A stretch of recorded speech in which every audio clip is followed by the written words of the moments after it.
नमस्कार। सीधे आज के विषय पर आते हैं। आज के इस विश्लेषण में हम हिंदू महाकाव्यों के सबसे जटिल, रहस्यमयी और सच कहूं तो सबसे दुखद चरित्रों में से एक अश्वत्थामा की बात करने वाले हैं।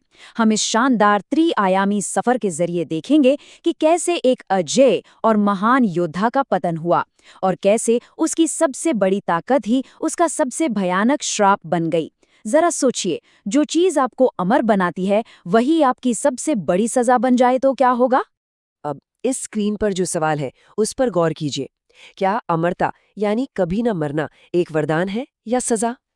आमतौर पर हम सोचते हैं कि वाह, अमर होना तो सबसे बड़ा इनाम है ना?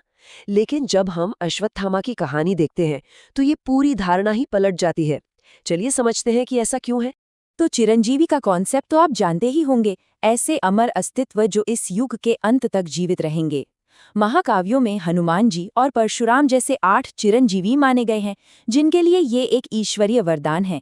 लेकिन अश्वत्थामा के केस में ये किसी ईश्वरीय सम्मान से ज्यादा एक भयानक, कभी न खत्म होने वाली जेल बन गया। ऐसा क्यों हुआ, इसके लिए हमें उनके जन्म की कहानी में जाना होगा। शुरुआत करते हैं उनकी असाधारण उत्पत्ति से। उनका जन्म एक घने जंगल की गुफा में हुआ था, वही जगह जिसे आज हम टपकेश्वर महादेव के नाम से जानते हैं। उनके माता पिता थे गुरु द्रोणाचार्य और कृपि। द्रोणाचार्य की घोर तपस्या का ही फल था कि इस बालक को 11 शक्तिशाली रुद्रों का अवतार माना गया। मतलब जन्म से ही उनके भीतर विनाशकारी और असीमित ऊर्जा कूट कूट कर भरी हुई थी। और उनका नाम भी इसी असाधारण ऊर्जा का सबूत है। जब उनका जन्म हुआ तो वे आम बच्चों की तरह रोए नहीं, बल्कि उनके गले से एक ऐसी जबरदस्त आवाज निकली जो किसी दिव्य घोड़े के हिनहिनाने जैसी थी। आकाशवाणी ने उसी समय घोषणा कर दी कि इस बालक का नाम अश्वत्थामा होगा।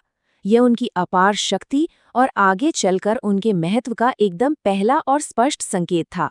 इस दिव्य जन्म के साथ साथ उन्हें एक और चमत्कारिक उपहार मिला था।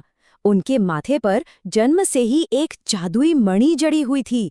अब यह कोई आम गहना नहीं था।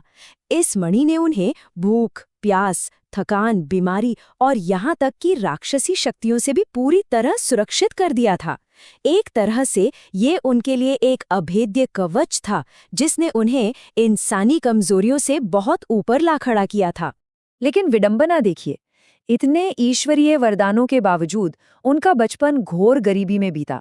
हालात इतने खराब थे कि जब उनके दोस्तों ने उन्हें दूध के बारे में बताया, जो उन्होंने कभी चखा तक नहीं था, तो उनकी विवश माँ ने पानी में आटा घोलकर उन्हें पिला दिया और उस मासूम बच्चे ने उसी को असली दूध मान लिया। इसी एक घटना ने द्रोणाचार्य को इतना विचलित किया कि उन्हें हस्तिनापुर जाकर कौरव पांडवों का गुरु बनना पड़ा। जरा यहाँ अमरता के इन 2 बिल्कुल अलग अलग उदाहरणों की तुलना कीजिए। एक तरफ हनुमान जी हैं, जिनकी अमरता उनकी निस्वार्थ भक्ति का शानदार फल है। दूसरी तरफ हैं अश्वत्थामा, जिनकी जन्मजात अमरता आगे चलकर एक क्रूर, शाश्वत पीड़ा में बदल गई। इससे एक बात तो साफ हो जाती है कि अमरता अपने आप में कोई अंतिम सत्य नहीं है, ये पूरी तरह से आपके कर्मों पर निर्भर करती है। तो सबसे बड़ा सवाल ये है कि कुरुक्षेत्र युद्ध के दौरान ऐसा क्या हुआ कि सब कुछ इतनी तेजी से पतन की ओर चला गया। 15वें दिन जब अश्वत्थामा ने अपने पिता द्रोणाचार्य को ध्यान में बैठे और निहत्थे अवस्था में छल से मारे जाते देखा तो उनके भीतर कुछ टूट गया। न्याय और धर्म का मार्ग उसी क्षण ढह गया और उसकी जगह ले ली एक अंधे, खूंखार प्रतिशोध ने। शोक और अनियंत्रित क्रोध की उस आग में जलते हुए उन्होंने युद्ध के सारे नियम ताक पर रख दिए।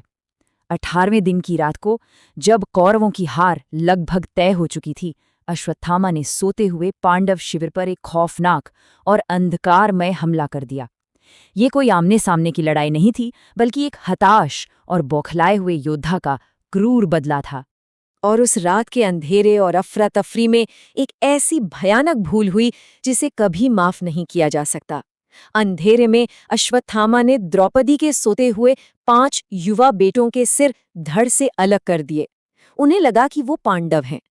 ये कृत्य धर्म के हर नियम के खिलाफ था, एक ऐसा पाप जिसने उनके पूरे जीवन की महानता को हमेशा के लिए मिट्टी में मिला दिया। जब अगली सुबह इस तबाही का सच सामने आया तो शोक में डूबे पांडवों ने अश्वत्थामा को महर्षि व्यास के आश्रम तक खदेड़ दिया। खुद को चारों तरफ से घिरा हुआ पाकर और सामने साक्षात भगवान कृष्ण को देखकर एक हताश अश्वत्थामा ने अपना अंतिम और सच कहूं तो ब्रह्मांड का सबसे खतरनाक पासा फेंकने का फैसला किया। घोर निराशा के उस क्षण में उन्होंने अपने पिता से मिले ज्ञान का इस्तेमाल किया और घास के एक साधारण तिनके में ब्रह्मास्त्र यानी ब्रह्मशिरा अस्त्र के ब्रह्मांडीय ऊर्जा का आवाहन कर दिया। ये अस्त्र इतना विनाशकारी था कि पूरी पृथ्वी पर प्रलय ला सकता था और जहां गिरता वहां 12 साल तक बारिश नहीं होती। जवाब में अर्जुन को भी अपना ब्रह्मास्त्र निकालना पड़ा। महर्षि व्यास के दखल देने पर अर्जुन ने तो अपना अस्त्र वापस ले लिया, लेकिन समस्या ये थी कि अश्वत्थामा को उसे वापस लेना आता ही नहीं था। अब उसे किसी निर्जन स्थान पर मोड़ने के बजाय क्रोध और ईर्ष्या में अंधे अश्वत्थामा ने उस महाविनाशकारी ऊर्जा को सीधे राजकुमारी उत्तरा के गर्भ की ओर मोड़ दिया, ताकि पांडवों का वंश ही जड़ से खत्म हो जाए। ये एक अजन्मे निर्दोष बच्चे पर सीधा और कायरतापूर्ण हमला था। जाहिर है भगवान कृष्ण ने तुरंत हस्तक्षेप किया और अपने दैवीय प्रभाव से उस बच्चे यानी परीक्षित की जान बचा ली। लेकिन इस अक्षम्य अपराध के बाद कृष्ण का निष्पक्ष और कठोर न्याय उस गिरे हुए योद्धा पर बरपा। जो अमरता उसे जन्म से एक वरदान के रूप में मिली थी, उसी को उसकी सबसे खौफनाक सजा का माध्यम बना दिया गया। स्क्रीन पर लिखे इन शब्दों को देखिए। भगवान कृष्ण द्वारा दिए गए इस आदेश की गंभीरता रोंगटे खड़े कर देती है। उन्होंने कहा कि तुम कलयुग के अंत तक एक प्रेत की तरह इस धरती पर अकेले भटकोगे। ये अश्वत्थामा के सम्मान, गरिमा और मानवता के पूर्ण पतन को दर्शाता है। एक महान योद्धा से वो एक ऐसा प्रेत बन गया जिसे कभी किसी इंसान का साथ नसीब नहीं होगा। ये सजा कितनी भयानक और विशिष्ट थी, जरा सोचिए। स्रोतों के अनुसार ये 3000 साल या फिर पूरे कलयुग के अंत तक का श्राप था। उनकी अपनी ही अमरता उनके खिलाफ हथियार बन गई। लाइलाज बीमारियां, शरीर से लगातार रिश्ता खून और मवाद, और समाज से पूरी तरह बहिष्कार। मतलब उन्हें मौत की तलाश तो होगी, लेकिन मौत उन्हें छू भी नहीं पाएगी। और उनकी इस भयानक नियति पर पक्की मोहर लगाने के लिए उनके माथे पर जड़ी वो दिव्य मणि बलपूर्वक निकाल दी गई।